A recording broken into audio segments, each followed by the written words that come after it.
இப்போ தமிழ் பேப்பர்ல category wise இப்போ நீங்க OC, BC, BCM, MBC, SC, STA, ST 40%னா 50க்கு 20 மார்க் எடுக்கணும் தமிழ்ல.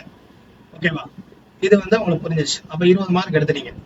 நெக்ஸ்ட் சயின்சஸ் பேப்பர் எடுத்துக்கிட்டீங்கன்னா ஓசி, பிசி, பிசிஎம், எம்பிசி இவங்க 4 கேட்டகரியில இருக்கிறவங்க 100க்கு 35 மார்க்.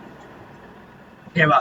அதே இது வந்து ஒரு எஸ்சி, எஸ்சிஏ, எஸ்டிஆ இருந்தா 100க்கு 30 மார்க் எடுத்தா போதும். ஓகேவா? ஒரு எக்ஸாம்பிளுக்கு நான் சொல்றேன். ஒரு கேண்டிடேட் வந்து தமிழ்ல வந்து 20 மார்க் எடுக்கிறாங்க. மெடிக்கல் சயின்சஸ் பேப்பர்ல 35. அப்ப அந்த 35 வந்து இந்த கேட்டகரியில இருக்கணும். ஓசி, பிசி, பிசிஎம், எம்பிசியா இருந்தா அப்ப இதை ரெண்டையும் சேர்க்கும் போது 55.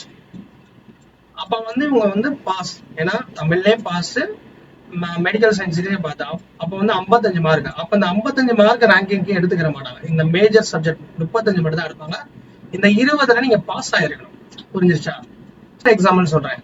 ஒரு கேண்டிடேட் டாக்டர் வந்து தமிழ்ல வந்து ஒரு 10 மார்க், மெடிக்கல் சயின்சஸ்ல அவங்க வந்து ஒரு 40 எடுத்தாலும் சரி, 50 எடுத்தாலும் சரி, அவங்க அதாவது இந்த 7 கேட்டகரியில இப்ப எஸ்சி, எஸ்சி, எஸ்டிஆ இருந்தா ஒரு 30 எடுத்தாலும் சரி, 35, 40, 50, 60 எடுத்திருக்காங்க. எடுத்தாலும் தமிழ்ல வந்து அவங்க வெறும் 10 மார்க் எடுத்தா இவங்களை கன்சிடர் பண்ண மாட்டாங்க.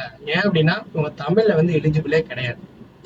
அப்ப வந்து தமிழ் வந்து நீங்க எலிஜிபிலிட்டி இல்லை அப்படின்னா நீங்க மேஜர்ல எடுத்தீங்கன்னா கூட உங்களை வந்து அதாவது மெரிட்ல வந்து ப்ரிப்பேர் பண்ண மாட்டாங்க.